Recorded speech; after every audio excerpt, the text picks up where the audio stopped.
Los documentales son cine. Los documentales son películas con el mismo peso y potencia de una película de ficción, y esto lo demuestra con creces Pirotecnia, primer largometraje de Federico Atertúa Arteaga, el cual establece una serie de narraciones aparentemente discontinuas y contradictorias, entrando a formar un gran relato multicolor que va desde la narración familiar, la crítica a las representaciones televisivas de la guerra o el relato histórico sobre el nacimiento del cine en Colombia. La película propone leer de manera transversal estos y otros acontecimientos narrativos de forma unitaria, pero sin estandarizarlos como productos listos para el consumo. Si la guerra y la televisión nos separan, Pirotecnia busca rejuntar, amalgamar, sin absolutos o verdades en mayúscula, ensayando hipótesis y conexiones inesperadas.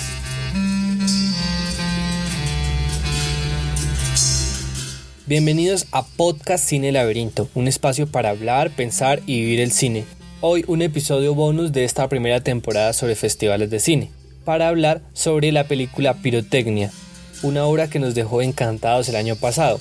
Por esto, a fines del 2020, con mi amigo Daniel Ruiz contactamos a su director Federico Atertúa, quien muy amablemente nos concedió un par de entrevistas. La primera de ellas fue una transmisión en vivo en Facebook y YouTube para nuestro ciclo virtual Mutante, donde hablamos de diversos temas que complementan muy bien esta conversación. Se habló sobre cine ensayo, falso documental, material encontrado, cineastas como Agnes Barda, Chris Marker, Orson Welles y también de su propia película Pirotecnia. Todas estas ideas son clave un poco para entender más su película, pero también para ampliar las posibilidades de lo que puede ser el cine. En la descripción del episodio les dejamos el enlace a este conversatorio. La segunda conversación, hasta ahora inédita, la publicamos en este episodio, en donde nos centramos en el proceso creativo de la realización de Pirotecnia, con la compañía de otro de los amigos del laberinto, el cineasta Alejandro Fetecua. Federico Atertúa Arteaga estudió cine en la Universidad del Cine en Argentina e hizo un máster en documental de creación en la Universidad Pompeu Fabra. Hace unos años, junto con su hermano Jerónimo Atertúa, fundaron la productora Invasión Cine. Los inicios de la carrera de Federico se desarrollaron en Argentina, realizando cortometrajes de los cuales destacamos Susurros, una fantasía romántica sobre el fracaso, el cual se menciona en esta conversación, desde donde se evidencian algunos rasgos formales que caracterizan su primer largometraje Pirotecnia, como el juego con la reconstrucción de archivo, la voz en off y la mixtura de registros. Pirotecnia fue estrenada en 2019 como parte de la selección oficial de un festival de cine muy especial que se realiza en Holanda, el Festival Internacional de Cine de Rotterdam. Más allá de ser uno de los más importantes del mundo, tiene junto al Festival de Locarno una de las apuestas más atractivas del cine contemporáneo, en tanto celebra constantemente un cine de carácter no necesariamente narrativo, con apuestas formales que remueven lo que tradicionalmente entendemos como cine. Para poder entrarle mejor a esta conversación, vale la pena haber visto la película. Por ello, en la descripción del episodio les dejamos un par de opciones para que la puedan rentar o comprar. O bien pueden escuchar este episodio, con eso se animan a verla. Les adelanto que en esta conversación, luego de hablar del proceso creativo de Pirotecnia, también mencionamos temas muy interesantes sobre los festivales de cine, por lo que se conecta muy bien con esta temporada de análisis de festivales de cine. Sin más preámbulos, comencemos. En principio, pues quería abrir con la pregunta de cajón: ¿cómo surgió Pirotecnia? De pronto su génesis más remota, que puedas decirnos. Muchas gracias por la invitación al podcast. ¿Cómo surge la película? Bueno, yo creo que la película, digamos, inicia con unos cortometrajes que yo hago antes de empezar la película, y es como que de pronto hay un paso después de que yo termino la universidad en el que de pronto uno sigue como en esa búsqueda de qué tipo de películas va a hacer uno, y un poco que en ese tiempo así medio deriva después de la universidad, ¿no? Cuando uno estudia con ese tipo de carreras, como que me fui amigando más con el documental y recupero unos trabajos que yo nunca les di como importancia de la universidad, en los que yo empecé a hacer como documental en primera persona, ¿no? Entonces, digamos, yo tenía un diario en el que contaba un viaje, o sea, los días en que yo esperaba a mi pareja en la casa, pero eran cortos muy, muy pequeños, de muy poca duración, muy desprolijos, que nunca, digamos, yo pensaba que fueran a llegar a como una instancia de exhibición, o sea, no eran como cortometrajes que yo hiciera y los mandara a festivales, sino que eran como cortometrajes que yo hacía, pues me gustaba, pero también como un poco ir haciéndome mejor o ir perfeccionando o ir de alguna manera, sí, volviéndome mejor o ir relacionándome mejor como con ese tipo de registro, con ese tipo de retórica. Entonces después yo me meto a un taller, un taller de cine que lo da Andrés Ditela, y ahí es donde ya me empiezo a afianzar más como en primera instancia como una manera personal, ¿no? Como ya empezar a asumirse uno mismo como una persona que se va a dedicar al documental, a este tipo específico de documental, ¿no? Porque pues, no es lo mismo si uno se mete por otro camino. Y entonces nada, pasar esas dos cosas, ¿no? Como listo, ya voy a empezar a dedicarme al documental y a este tipo específico que tiene que ver mucho con el ensayo y con el relato en primera persona. Entonces ahí durante un año, digamos, hago unos 3 cortometrajes en los que de alguna manera iba como aumentando la apuesta, ¿no? Tanto en duración como en despliegue narrativo, en dificultad, en complejidad, hasta que ya llego a uno en que creo que tú lo vas a llamar Susurros, que es el único en el que ya sí llega a un lugar en el que digo, bueno, esto puede acceder como a la instancia de exhibición. Estas imágenes son parte de una película que había realizado hace algunos meses, pero que resultó fallida. En ella tenía la intención de recordar mi relación con Verónica.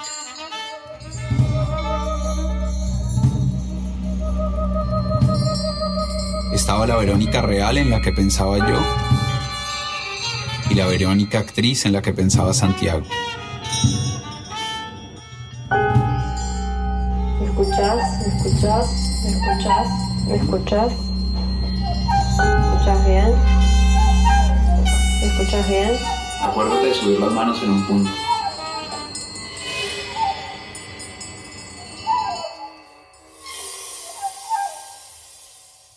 Acabamos de escuchar el tráiler del cortometraje Susurros, una fantasía romántica sobre el fracaso, dirigido y escrito por Federico.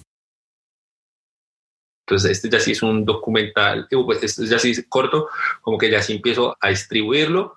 Total fracaso en términos de festivales, pero nunca me importó porque de alguna manera sentía que había logrado lo que estaba buscando. O sea, había logrado llegar como a cierto punto en el que yo ya sentía que la idea de un largometraje era posible, que con esa forma, con esa especie de dramaturgia que había, con los mismos materiales, con archivo, con los mismos elementos con los que ya se había preparado ese cortometraje, con un esfuerzo mayor de tiempo y de trabajo, se podía llegar al largometraje, y que de alguna manera ya durante 2 años, ya había pasado 2 años, ya venía un poco insistiendo bajo un mismo registro, bajo una misma forma, ¿no? Bajo un mismo régimen. Entonces, que para mí eso es lo más importante y lo más difícil de hacer a la hora pues, de empezar a hacer una película. Entonces, un poco ya el momento de llegar a esa instancia en la que yo me siento preparado para asumir pues, un proyecto de mayor aliento. Entonces digo, bueno, otra vez subámosle el volumen a la apuesta, ¿no? Ahora que el relato personal tenga unas repercusiones mayores. En ese momento justo yo estaba haciendo la tesis de grado de la universidad y un poco que se me ocurre la cuestión de vincular los falsos positivos o hacer una lectura de los falsos positivos a partir de los momentos iniciales del cine en Colombia con esa serie de fotografía de 1906, del 10 de febrero, se me olvidó. Sí. Lo he escrito tanto que siempre me preguntan, ¿algún momento se me va a olvidar esta fecha? Y vean que sí, el 10 de febrero. Entonces la serie de fotografías desde el 10 de febrero, el Lino Lara. Entonces, bueno, inmediatamente digo, listo, perfecto, quiero asumir este problema, ¿no? O sea, digamos, afrontar la idea de que la película iba a tener falsos positivos, que se iba a meter con el inicio del cine del país. Tenía como un grado de ambición o de reto que me parecía interesante, pero pues bastante complejo de asumir. Y ahí justo mi mamá también tiene como una enfermedad, yo sentía algo y era como que yo no estaba, digamos, habilitado para hablar de estos temas, ¿no? O sea, yo sentía que yo no tenía como la legitimidad de hablar de ninguno de estos 2 temas. Entonces un poco decía, yo necesito algo del relato personal, ¿no? Y que ya también era como un ingrediente de los otros cortometrajes. Entonces justo mi mamá estaba como viviendo una enfermedad que yo la transformo para que, pues porque la otra manera me parecía que era exponerla demasiado, entonces la transformo y como que genero ese elemento de la mudez. Y entonces ya teniendo como esos 3 elementos que digamos, empecé como un poco a seguir la misma lógica, ¿no? Como que a mí me interesa muchísimo esto del error, de la prueba y el error, como un proceso de creación, ¿no? Como una forma de relacionarse con el proceso, ¿no? O sea, como que para mí es absolutamente irresponsable y loco ese proceso en el que se escribe una película y solo en un único rodaje se hace todo. Me parece que debe ser sumamente, o sea, cuando yo lo he hecho, pero me parece un proceso sumamente frustrante porque no permite descubrir muchas cosas, o habría que ser demasiado, no, también depende qué tipo de realizador o realizadora sea uno, ¿no? Porque hay personas que descubren la película en la escritura, hay gente que la descubre en los ensayos con los actores, entonces como yo descubro la película en el montaje, yo necesito filmar varias veces, ¿cierto? Entonces, un poco, yo ya sabía que la película se iba a filmar en diferentes momentos, pero que todavía me faltaba hacer eso que ya venía haciendo con los cortometrajes, como bueno, tengo que generar una cantidad de minutos que ya me permitan pensar que nuevamente reafirmar la idea de que el largometraje es posible. Entonces hago un primer rodaje en el que yo ya tenía que ver todos los elementos en juego. Entonces ya se contaba lo del inicio del cine en el país, la mudez de la madre, y los falsos positivos todavía no habían entrado, pero sí se empezaba como un poco a generar la tensión con elementos de la guerra. Ahí hago como unos 18 minutos. Las imágenes que igual como más firmeza me daban eran las que tenían que ver como con los relatos familiares, ¿no? La entrevista a mi papá, algunas imágenes sobre mi madre, era como lo que yo veía que funcionaba más. Y bueno, entonces la película nace así y se va desarrollando en distintos episodios de rodaje, pero entonces esos 18 minutos ya daban mucha cuenta de lo que iba a ser la película. Yo lo testeaba, se lo mostraba iba recibiendo las devoluciones. Y eso que permitía que yo para el segundo rodaje pudiera hacer una inversión de energía más grande, pero sobre un piso más firme, ¿no? Entonces ya empiezo a introducir elementos un poco donde yo nuevamente vuelvo a subir el volumen y digo, bueno, subamos la apuesta. Y así en un tercero, bueno, no, ya metamos falsos forenses, introduzcamos otro formato más formatos, viajemos. Y también es un tipo de producción que tiene un costo muy bajo, porque realmente la película casi que la hago muy en solitario con el fotógrafo, pero también muchas cosas yo. Incluso en un punto se me acaban las imágenes y yo digo, no, pues venga, bajemos videos de YouTube. No sé, digo como, pues veo Río Chiquito y yo digo, pues y si lo bajamos, y lo bajé de YouTube y lo puse ahí y dije, me gusta, no sé. Bueno, combates con las FARC.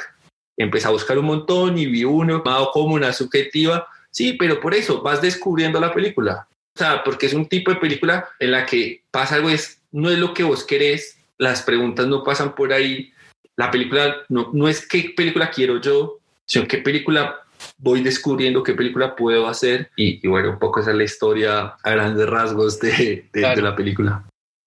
Quería comentar una cosa pequeña sobre Susurros, la idea de los rodajes que no culminan en una producción para exhibirla y de pronto cómo se puede reciclar esos materiales, que es algo también muy de Luis Ospina y del grupo de Cali. Y ahorita recién en la película de Balada para Niños Muertos de Jorge Navas. Caicedo es el Kurt Cobain de la literatura colombiana. Yo creo que a Andrés le interesaba estas historias que empiezan dentro de un mundo normal, que de pronto tienen un monstruo en la casa, y de cómo dentro de la sociedad burguesa se está también enquistando lo siniestro. Bueno, Luis Ospina dice en la entrevista que en el grupo de Cali hay un vampirismo interno y todos bebían de todos. Y en últimas, a pesar de que la producción cinematográfica del grupo de Cali empieza después de prácticamente la muerte de Andrés Caicedo, muchas películas del grupo de Cali beben de ideas originales de Andrés Caicedo. Bueno, originales, pero sí eran como ideas de ellos. Entonces me gustan mucho esas relaciones, esas mixturas de materiales y cómo de pronto un cineasta lo que hace es como samplear, como hacen los raperos, como de recoger materiales que ya existen y darles otra interpretación. ¿Hasta qué punto te puede parecer problemático utilizar algún material para exponer algo, para decir algo? ¿Hasta qué punto, de pronto, dónde está el límite? O sea, se puede decir cualquier cosa, se puede utilizar con cualquier fin un material. No sé cómo lo ves ahí. Pues ya abrirlo así como cualquiera no. O sea, me parece que son imágenes muy difíciles, digamos, de usar. O sea, no sé, recuerdo una vez que quería poner imágenes de porno. Es muy difícil. Casi que diría como, no. no conviene. Entonces ya hay yo creo que sí hay límites, pero creo que tendríamos que pensarlo en otro momento, pero definitivamente sí hay límites. Para mí no todas las imágenes se deben hacer, hay imágenes que no se deben hacer, creo yo. Hay gente que dirá, no, pero ¿por qué? La libertad, bueno, para mí sí va a haber límites. Y por otro lado, soy bastante amigo de todo lo que sea robar y como evitar el proceso de originalidad totalmente, o sea, como que no, al revés, lo que quiero ver es referencias, no sé, pienso en música, pienso como en cosas que me gustan y como que gran parte de como lo que disfruto es cuando se generan diálogos entre tradiciones, cuando uno genera tensiones con el mismo campo, que me gusta mucho retomar cosas y volverlas a hacer, como que todos esos procesos de ir buscando en tradiciones o ir reconociendo gestos y volverlos a hacer uno, a mí me llama mucho la atención y como que lo aliento muchísimo, ¿no? O sea, como que siento que gran parte del proceso que resulta más doloroso para uno de ser original y de ser novedoso, me parece que son objetivos un poco inocentes, que me parece que aliento más el trabajo de eso que decías, como de rastrear elementos y casi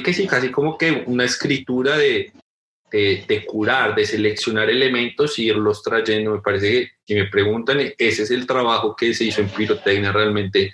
Yo cogí momentos muy puntuales y los iba trayendo de libros, de revistas, de estar en contacto con muchas cosas, pero que incluso se me volvía el objetivo, como, claro, yo quiero meter esta frase acá, ¿no? Como entonces ese texto que termina Colombia soy yo.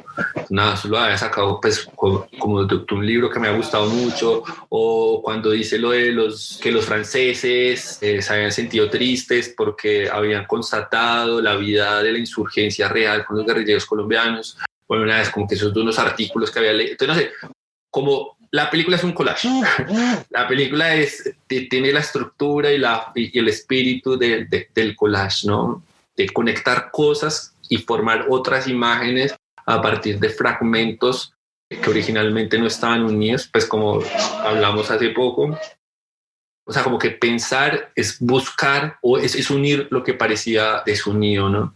Como conectar cosas, me parece que tiene mucho que ver con esos procesos, como que creo que es como lo que el cine nos puede ayudar o distintas artes, ¿no? Como generar vínculos, generar constelaciones de significado, nuevas estructuras de pensamiento, plantear un problema de otra manera, ya eso es pensar. Entonces tiene mucho que ver con la búsqueda, ¿no? Como que, y quería que pasara eso, que digamos el objetivo de alguna manera más abstracto de la película también tuviera repercusiones o ecos en la estructura y en la materialidad de la película. Entonces que la película se sienta hecha por retazos de cosas, ¿no? Que se sienta hecha como porque ya no hay revistas, pero pues sí hay revistas, pero pues porque es una película, pero como para mí mis revistas son YouTube, que se viera así, ¿no? Que como, bueno, cogió este pedacito de tal noticia, este pedacito de tal archivo familiar, lo falsificó, lo trajo, bueno, como que se sintiera muy... Y al mismo tiempo me hablaba de como de cierta precariedad de las imágenes que me parecía muy interesante, como insistir en eso, ¿no? Como, sí, no es una película que yo intento hacer que parezca de un gran presupuesto, no. Al contrario, regodearse o hacer un punto de las limitaciones del material. Entonces, no sé, me desvié un poco porque me preguntabas por los límites. Yo creo que sí hay.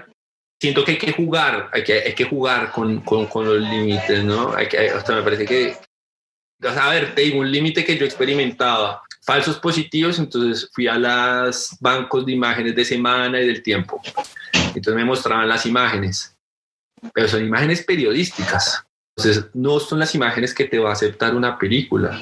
Y tenía imágenes que normalmente cuando uno está tratando un tema así, sentiría como, ok, esta es la evidencia real del falso positivo y acá sí voy a interpelar al espectador, a la persona que está mirando de una manera muy sólida, ¿no? Para mí hay un límite. Yo no lo cruzaría. Sí, no lo quise cruzar en la película. O sea, yo tenía las imágenes de los muertos, pero los muertos, porque son los periodistas que te muestran las cosas que uno no... Pues que uno ha visto en las revistas, pero las revistas muchas veces te la censuran, le quitan el foco. La desenfocan. Eso, la desenfocan, eso tiene otro nombre, pero bueno. Bueno, yo experimenté ahí, digamos, un límite con materiales que yo sentía que no deberían estar en la película, y que desconfío normalmente las personas que usarían ese tipo de imágenes y de sensibilidades para una película. Porque un noticiero es distinto, el objetivo de un noticiero es distinto. Federico, y en ese sentido, en ese proceso creativo del montaje constante, me imagino, ¿en qué momento entra la voz en off? O sea, ¿cómo se enfrentan esos dos materiales, digamos, la voz en off, el material de archivo y lo que has grabado? ¿Cómo es ese proceso? O sea, digamos, ¿escribes previo, vas viendo imágenes, escribes sobre las imágenes, o más bien escribes y las imágenes se adecuan a lo escrito? Y ese proceso de ir borrando, quitando, volver a poner, ¿cómo sucedió en el caso de Pirotecnia? Sí, pues digamos, como ha hecho que ya había hecho unos cortometrajes, digamos que al principio el proceso era más caótico, ¿no? Como que o hacía textos que luego no se correspondían mucho con la imagen, o luego las imágenes y el texto, sobre todo también pasaba mucho, era como montarlo y que luego el texto estuviera pidiendo otros tiempos, otras imágenes, otro orden. Eso me pasaba mucho, pero luego, digamos, de haber hecho como esos primeros 18 minutos, que incluso fueron pues como de los más largos, ya sí empecé como a generar más un sistema en el que sí empezaba por mirar las imágenes y realmente partir de lo que el material de imágenes parecía que me permitía. Y ahí ya sí generaba luego un texto, y los textos sí eran por mucho la parte más difícil. La parte más así de escoque complicado, de intentar ser muy, muy riguroso en los textos, porque los textos también eran cosas que yo iba encontrando mientras escribía, o sea, ¿cómo decirlo? No era tanto que yo pensara como, ok, ahora viene una secuencia en la que la idea es esta, sino como yo empezaba a escribir un poco y ahí iban apareciendo elementos que a medida que pues, se iba escribiendo, iba cogiendo más forma, más unidad, pero las voces en off, digamos, además se hacían todas como muy, ¿cómo decirlo?, muy por separado, ¿no? No es como que yo pensara en la película como, va esta, y luego acá la conecto, luego, no, la película se hizo de una manera muy caótica, en el que luego tocó hacer un trabajo como para que sí pudiéramos pasar de una voz en off a otra, pero el proceso más difícil luego sí era escribirlo, y tardaba muchísimo tiempo. Digamos, el fútbol, que fue una de las secuencias que yo más rápido empecé a editar, porque yo quería que mi película empezara así como fútbol. Yo tardé muchísimo en darme cuenta que el material también tenía esos elementos con los que yo podía generar vínculos entre los falsos positivos, lo que le pasaba a mi mamá y una falta falsa, ¿no? Pero fue hasta el momento de como, bueno, veamos bien el material, ¿qué podemos sacar de acá? Y muchas reescrituras, pero si te digo, de la primera vez que empecé a montar esa secuencia al momento que terminó, pasó por ahí 1 año y medio. Entonces, obviamente no era 1 año y medio en la que yo me levantaba todos los días a editar esto. Por ahí hacía la secuencia, la dejaba en una versión, luego pasaba a otra y así, pero los textos sí eran como algo que además iban modificando muchísimo el lugar narrativo de las imágenes. Digamos, lo de los ríos, realmente yo filmo eso pensando en que yo iba a visitar lugares donde habían ocurrido falsos positivos. Entonces yo me voy para Antioquia, vamos a una zona donde sabía por investigación que había ocurrido, pero luego cuando lo empiezo a montar me doy cuenta que no funcionaba. Y entonces ahí a través de la voz en off, luego en la investigación voy encontrando como este texto de excursiones presidenciales y ya genero la vinculación, pero digamos que el objetivo principal de generar esas imágenes y luego lo que resultaba en la película en relación a la voz en off, sí se transformaba muchísimo. Entonces sí, además la voz en off tiene un problema, es que abre muchas posibilidades. Entonces, digamos, uno genera un corte y luego, bueno, pero tal idea puede ser mejor, o sea, es un lugar bastante frustrante y además escribir a mí se me dificulta mucho y me parece que es una de las actividades más exigentes. Entonces la relación entre el texto y las imágenes sí era, pues creo que era el centro del trabajo de la película, ¿no? Y en esa misma idea de la voz en off también está toda la construcción sonora. En algunas partes como que sacada del propio material de archivo, también hay algunos momentos musicales. Digamos, lo mismo que pasa con la voz en off, que también es como muy abarcativa. El sonido también es muy importante porque termina dándole un sentido específico a las imágenes. ¿Cómo fue ese pensar ese sonido, esas texturas sonoras? Sí, digamos que acá sí pensamos, bueno, eso fue con la película Sin Sol, como que sí pensaba mucho cómo se construía el sonido de la película. Y lo bueno es que se trabajaba mucho con imágenes que no necesitaba una correspondencia real con lo que estaba ocurriendo, ¿no? Entonces, si una persona camina, no es una película en la que yo necesite escuchar los pasos, ¿no? Muy pocas personas hablan de manera directa en la película. Entonces, la construcción sí permitía, era generar algo más rítmico y de ambiente, en el sentido que había mucha libertad, ¿no? Entonces, no sé, uno piensa en la secuencia del ataúd. Entonces, no sé, uno escucha unos pasos que atraviesan de un lugar a otro, unos niños que juegan, un perro que ladra, pero uno no está escuchando la calle que está viendo, ¿no? Entonces era un poco generar ese choque, ¿no? O más que ese choque, como que no fuera una película en la que yo le estuviera pidiendo ese tipo de relación con el sonido. Y porque también eso tenía otra cosa, y era que filmar sin sonido, más si uno está solo, es mucho más cómodo, ¿no? O sea, si yo me voy a filmar y luego, pero la película es una película en la que yo voy a filmar unos diálogos y las acciones tienen que estar sonorizadas, es mucho más complejo, o por lo menos implica otro tipo de trabajo con el diseño de sonido que lo que tenía pirotecnia. Entonces, por un lado, yo ya sabía que gran parte del sonido se iba a construir en la postproducción, ¿no? Entonces, yo no estoy pensando en recolectar sonidos en ese momento, o que los sonidos conecten con eso que está ocurriendo ahí. Y luego, ya en el montaje, ya yo sí iba proponiendo sonidos en el sentido como de que me gustaba mucho jugar, como que generara más que todo cuestiones rítmicas. Digamos, incluso hay momentos como ya cuando estaba con las personas que lo diseñaron, con Diana y José, que de pronto llamaban, bueno, ¿a qué no suene nada? Debemos decir, y me parecía como, bueno, sí, o sea, como era un momento que podíamos estar muy abiertos y que la película lo permitía, ¿no? O sea, no es tan común que uno diga, bueno, todas estas secuencias, quíteme el sonido. Porque pues no, y los pasos y la gente y los diálogos y la información, como que va a pasar. Pero como acá hay una cuestión del archivo, que parece que la película casi todo fuera material de archivo, entonces parecía como, bueno, no, lo estamos viendo y además está la misma instancia de realización, ocurría eso, ¿no? ¿Y la música? ¿Qué nos puedes contar de la elaboración de la música? La música la hace Carlos Quebrada. Pues yo le pasaba algunas referencias, pero la verdad que yo había escuchado, yo ya había trabajado con él.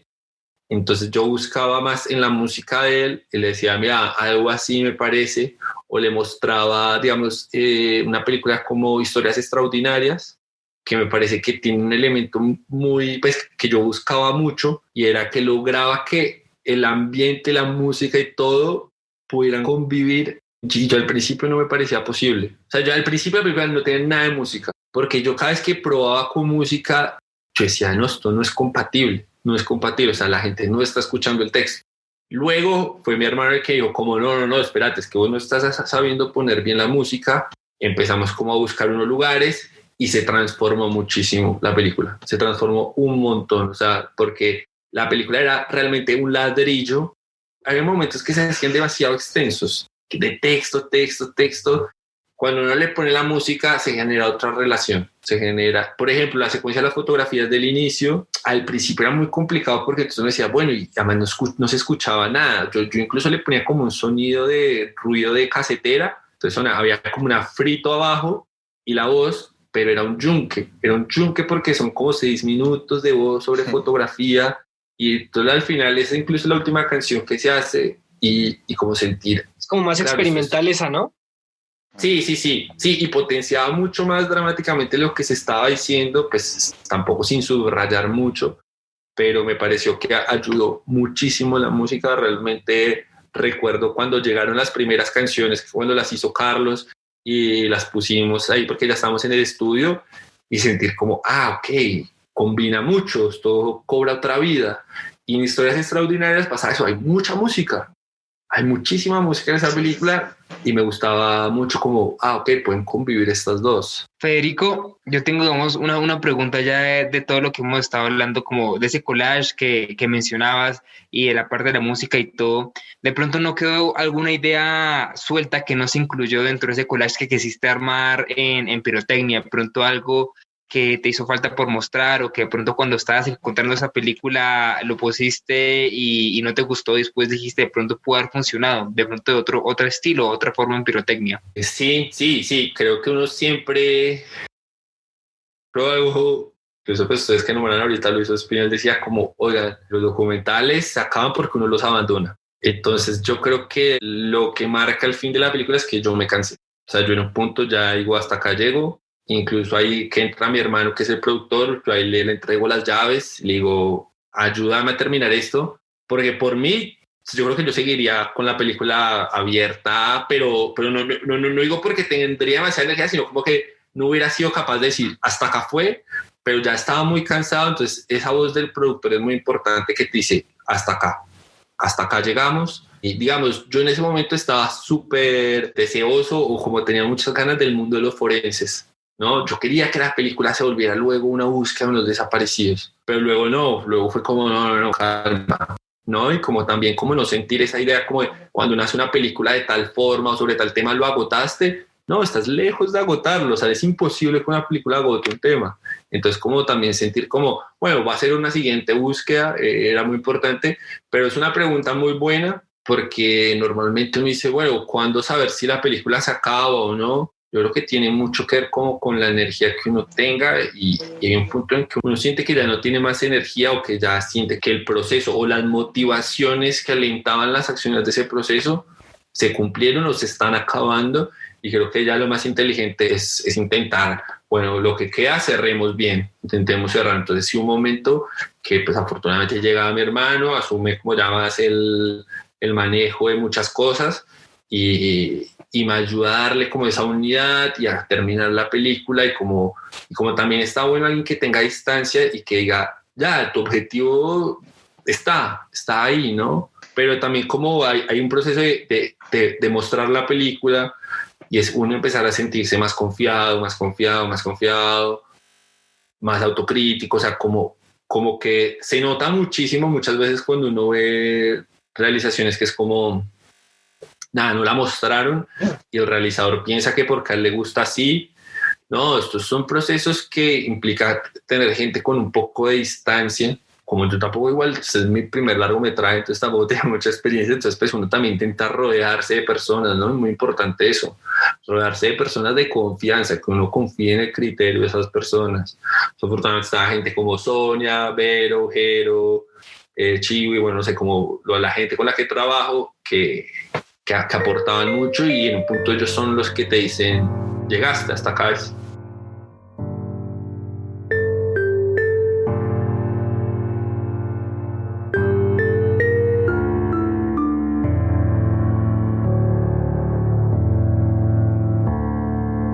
Esta iba a ser una película sobre los inicios del cine en el país, sus primeras imágenes. Pero como dice la fórmula, para hablar de algo en Colombia hay que hablar de la guerra, y para hablar de la guerra hay que hablar de ejércitos, de muertos, de cementerios.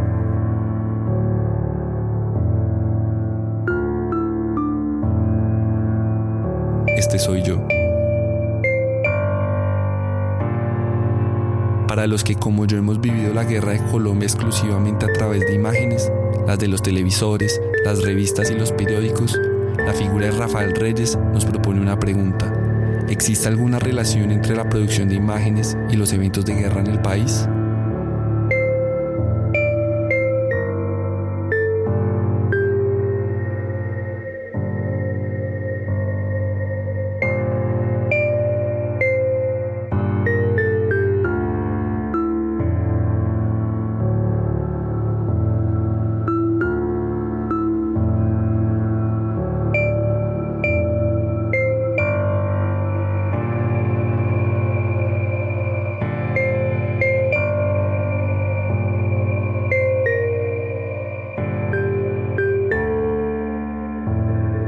Acabamos de escuchar el tráiler de Pirotecnia. Una persona podría conectar. No, yo quería agradecerle a Federico y de paso a Jerónimo por este año, porque descubrir esta película y aparte descubrir el libro que escribió Jerónimo, que me abrió otra perspectiva también del cine colombiano.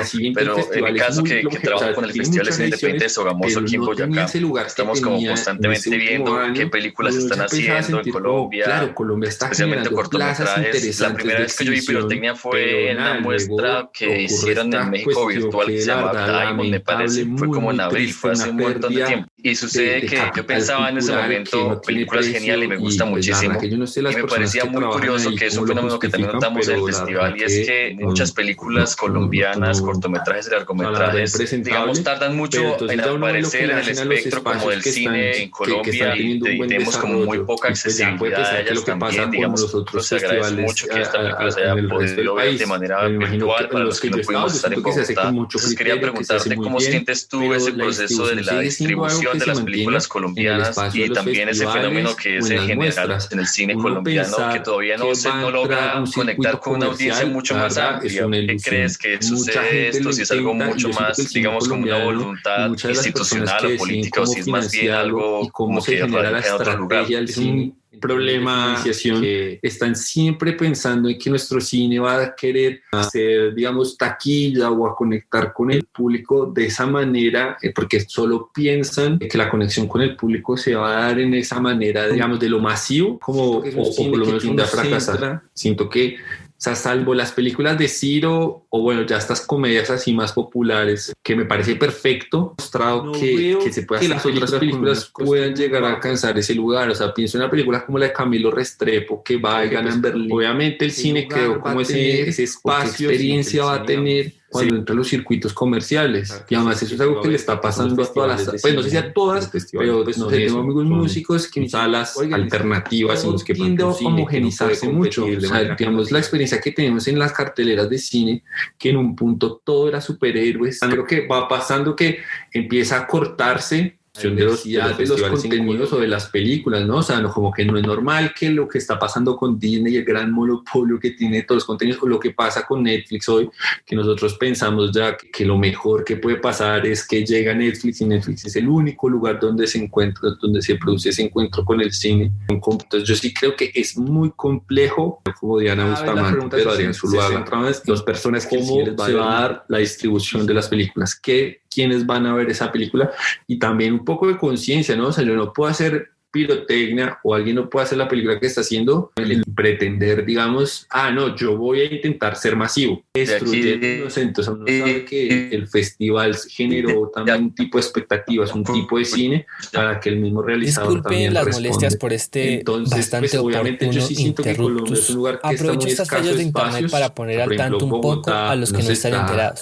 El Festival de Cine de Cartagena, también conocido como FICSI, luego de varios años construyendo una identidad como festival y posicionándose como espacio clave en la promoción del cine latinoamericano, con la llegada un poco abrupta de Felipe Aljure en la dirección, empezó desde ese año 2019 a generar una serie de cambios abruptos que, aunque posan de vanguardistas, han terminado por desbarajustar el trabajo de direcciones anteriores que mal que bien estaban dando un festival bastante consistente y un espacio de revitalización de la cinematografía nacional. Como si fuera poco, este 2021 decidieron no hacer el festival y en cambio se inventaron un formato llamado Interruptus, en donde durante todo el año hacen eventos de los cuales no queda claridad cuál es el impacto y el propósito de los mismos. Le da mucha vida a las películas, ¿no? O sea, porque si no se dan esos espacios de diálogo entre las películas se mueren, ¿no? Y las películas tienen unas vidas muy cortas, un año.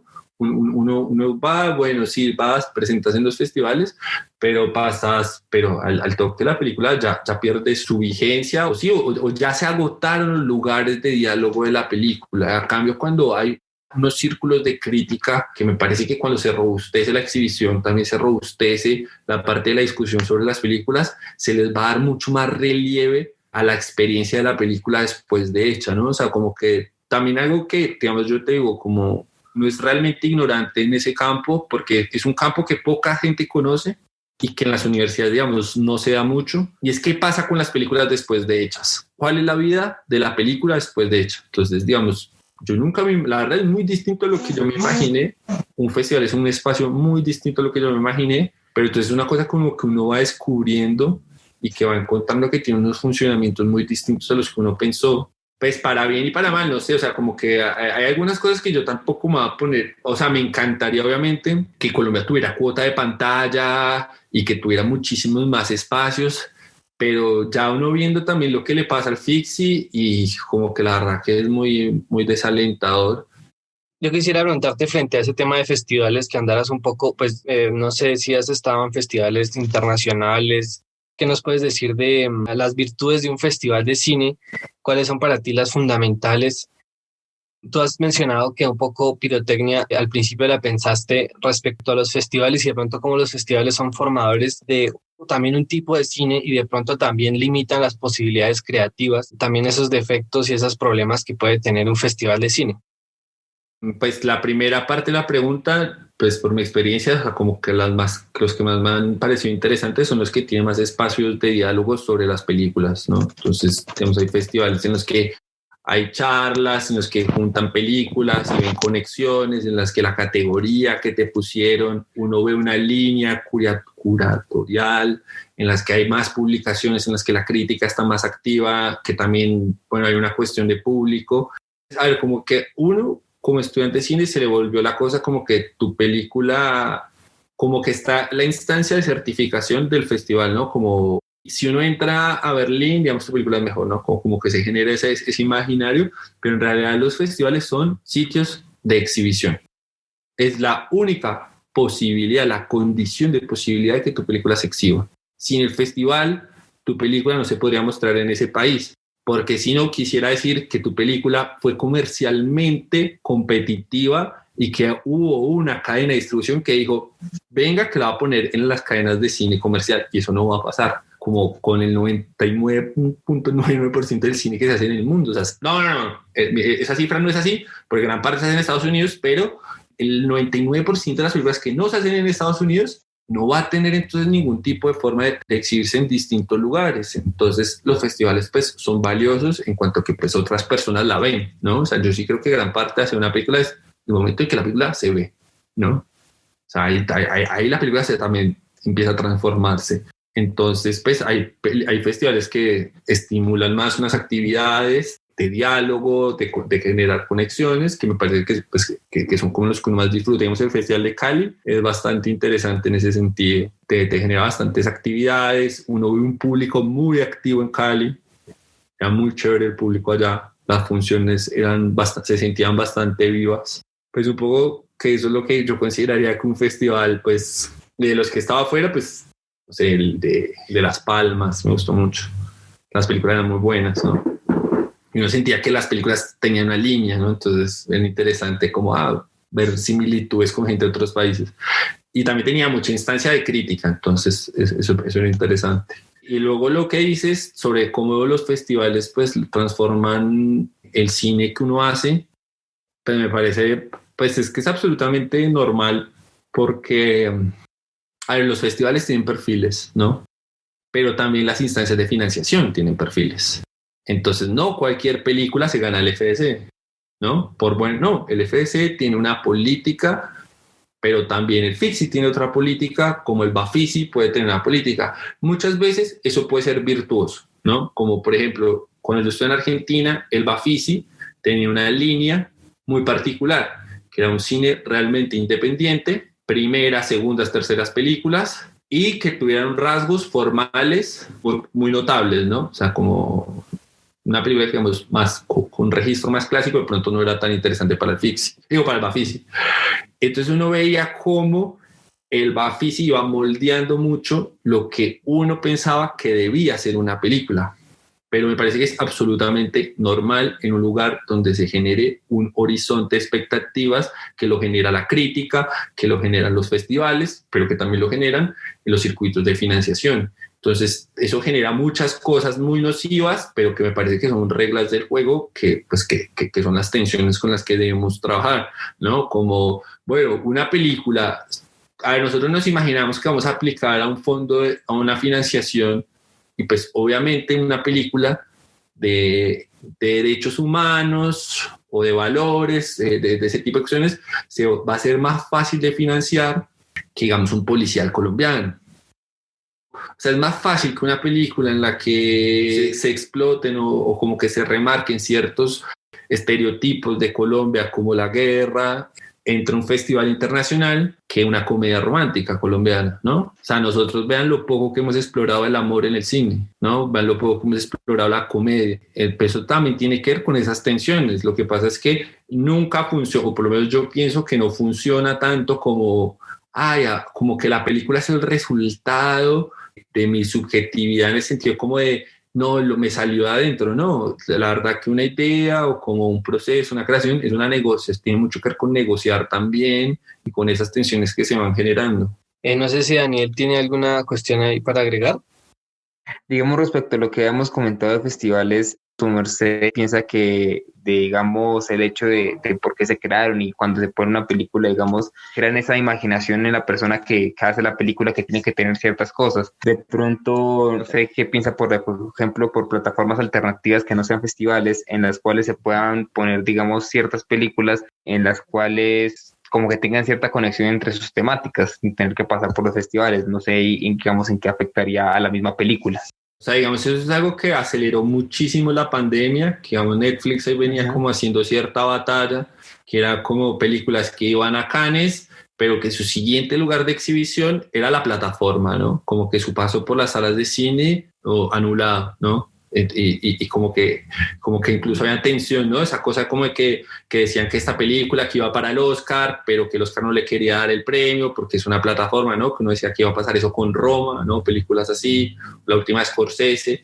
Como que esa tensión estaba, pero la pandemia tiró eso al suelo y le dio la razón a Netflix. Y entonces antes era raro, o por lo menos me acuerdo mucho, a mí me gusta mucho la plataforma que se llama Filmin, que acá dicen como el primer estreno español pues en plataformas virtuales. Yo decía, el primero no puede ser. Y claro, es que antes a una persona que hacía una película le parecía como, no, en mi película yo quiero que se estrene en salas y yo quiero tener contacto con el público, quiero tener esa experiencia, pero nos vamos a dar cuenta que cada vez eso va a ser más imposible. Cada vez los festivales van a migrar más a este tipo de plataformas. La experiencia del cine hoy, por lo menos, es la del computador, ¿no? La pandemia lo aceleró muchísimo, pero algo que ya se estaba cantando y que era evidente que iba a terminar acá. A ver, las plataformas también tienen sus perfiles, tienen sus líneas editoriales. O sea, Movie, uno identifica que podría llegar a ser una película de Movie, ¿no? O sea, no sé si en Movie va a entrar Amazon, o por ella estuvo, esto estoy tirando. Pero en Netflix sí veo Amazon, ¿no? O Filmin, digamos, Filmin es mucho más homogéneo, ¿no? Filmin sí sería mucho más... Sí, Filmin sí sería... Pero es que lo que pasa es que Filmin tiene un catálogo muy grande, muy grande. Entonces es como difícil darle como identificar una única línea, ¿no? Netflix es más fácil de identificar, pero igual lo que quiero decir es que igual las plataformas también tienen una línea editorial, ¿no? Entonces, igualmente, si tu objetivo va a ser entrar a tal plataforma, pues es que son cosas que funcionan de una manera no tan... o sea, yo sé que mucha gente sí podría decir como, bueno, yo quiero entrar a tal festival y bueno, voy a hacer como la fórmula, pero igual también dentro de ese juego de pedirte que vos cumplas con lo que te estoy pidiendo, hay una regla también que es no puedes cumplir las reglas también, ¿no? O sea, como que no les ha pasado como, bueno, esta ya se pasó de obvio que me quiere gustar, como no, en algún punto dame resistencia, generar atención. Entonces, pues es un tema que pasa en todo y que me parece normal que pase, o sea, como que criticar eso me parece a veces un poco inocente, porque pues ese es el juego. O sea, sí, claro, la gente trabaja con unas expectativas del consumo y es así, incluso jugás a eso, jugás a desafiar esas reglas muchas veces, ¿no? Yo quisiera de pronto para cerrar preguntarte, citando un poco el título del libro de Jerónimo, por los cines por venir. ¿Cómo ves los cines por venir en Colombia? ¿Qué cines por venir ves en Colombia y como qué cineastas, qué películas podrías recomendarnos de esos cines por venir? Me mataste. No, mentiras. No, yo siento que... No. Yo siento que puede empezar a surgir un cine por fuera del FS. Yo siento que eso sería un cine muy vital y yo creo que este año sería una puntada muy fuerte. Yo sé que la película de Camilo Restrepo tiene la plata del FS, pero el FS entra como coproductor minoritario. Entonces, mayoritariamente se financió de otra manera. Entonces siento que películas, por ejemplo, como la de Mercedes Gaviria, pueden empezar a generar nuevos tipos de o formas de producción alternativos que yo creo que pueden generar un cine mucho más vital, y que de alguna manera el FS hace algunos años viene con una línea, o siento que no está siendo tan bueno a la hora de elegir el tipo de jurados, y eso es supremamente fundamental porque pues en última son las personas que eligen el tipo de proyectos. También hay que decir, el FS hace lo que puede. A mí me parece que hace un buen trabajo en el sentido que el presupuesto es corto y ellos hacen lo que pueden también. Lo que pasa es que nosotros no estamos tan acostumbrados a pensar un cine por fuera de esos lugares, pero también creo que está muy de la mano a que no hay los lugares de exhibición. O sea, yo veía en Argentina que la producción independiente, digamos, sin su instituto de cine, que es el INCA, era muy frecuente. O sea, mucha gente tenía películas, pero porque la gente sabía que tenía una serie, un circuito de festivales en el país, que ni siquiera estaba pensando en sectores internacionales, y ya de alguna manera tenían la certeza que su película, si quedaba pues bien, o sea, si la terminaban por lo menos, iba a tener un espacio de exhibición, y la gente se quedaba muy tranquila. O sea, como, listo, llega al Bafisi, hice esta película como para mi grupo, la se está viendo acá en la ciudad, en un espacio acompañado de crítica, de todo. Ok, listo, sentí un poco la vida de esa primera película, y luego pues se van dando distintas dinámicas que los directores, digamos, hay directores argentinos que tienen rara exposición por fuera del Bafisi y que allá son supremamente importantes. Yo creo que un cine por venir también tiene que estar pensado a partir de los lugares de exhibición que generemos. Como que hoy esa es una piedra, un obstáculo muy grande, muy grande. El Fixi estaba generando esos espacios, películas como La Torre, una película que me gusta muchísimo y que digo, ¿dónde se va a ver esto? Y que llegara al Fixi, me parecía genial, que ya estaba generando esos espacios alternativos, que además eso produce que esa tensión, que estamos hablando de la persona que hace la película para el festival, pero también cuando el festival te da libertad, bueno, el realizador también la siente. Cuando el lugar de financiación te da libertad, el realizador también la siente, ¿no? Entonces cuando uno ve ganar, digamos, en los lugares pues, principales financiación a películas un poco más diversas, pues yo creo que generaríamos un cine un poco más rico, y que además creo que se va a venir, o es posible, y que además la pandemia también lo va a acelerar, porque creo que es posible que en el 2020, o sea, ya en este 20 tuvimos un FS muy reducido, pues por cuestiones de presupuesto. En el 2021 sí es que no vamos a ver nada, porque pues si se financia con las idas a cine y los cines estaban cerrados, pues presupuesto cero. Entonces eso va a obligar también a que o se muere el cine o se da la batalla por fuera, ¿no? Y se empieza a crear distintos circuitos y distintas formas de producción, pero también tiene que ser pensado desde las partes de exhibición. Bueno, Federico, entonces muchas gracias por la charla, estuvo muy bacano todo.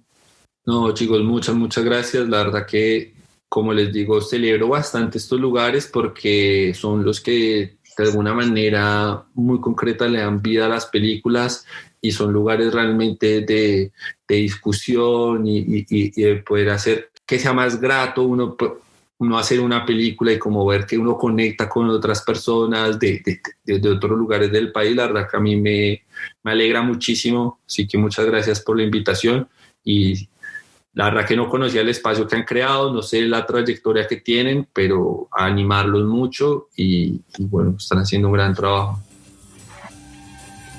Listo, muchachos, muchas gracias. Ay, estuvo muy buena la charla, gracias. Bueno, se queda uno corto de tiempo, la verdad. Sí, bastante. Sí, había muchas cosas, la verdad, como por comentar, para meterla a eso. Yo dije, ¿por qué invité a estos dos manes? Yo porque me hubiera quedado solo. Por eso. Ya me doy cuenta, Finalizo este episodio agradeciendo a ustedes, los escuchas de este podcast, que están acompañando este proceso, escuchándonos, mandando sus mensajes de apoyo y ayudándonos a difundir el podcast. La película de Pirotecnia la pueden ver comprándola o rentándola en 2 plataformas de stream, Movies y Cineco Plus. Allí pueden verla en muy buena calidad y de paso apoyan a los creadores, quienes con su apoyo seguro podrán seguir desarrollando muy buen cine en los próximos años. También les recomiendo sigan pendientes de las producciones de Invasión Cine. Por ejemplo, hay una película excelente que ya pasó por salas en Colombia, pero a la cual deberíamos seguirle el rastro.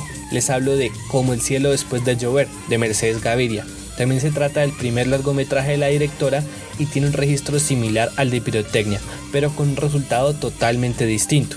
Recuerden que cada martes publicamos un nuevo episodio. Podcast Cine Laberinto es una producción de Corporación de Cine y Audiovisuales Laberinto, realizada desde la ciudad de Tunja. La producción y edición de este episodio fue realizada por mí. El resto del equipo de la Corporación Laberinto está compuesto por Erika Morantes, Néstor Espitia, Stephanie Rosso, Pablo Malpica, Juliana Becerra, Daniel Ruiz, Juan José Pedraza, Diego Pita, Marta Chaparro, Elkin Jiménez. Para seguir conectados con nuestros proyectos, búscanos en Facebook, Twitter o Instagram como Cineclub Laberinto o escríbenos a nuestro correo cineclublaberinto@gmail.com. Feliz cine, gracias por escuchar.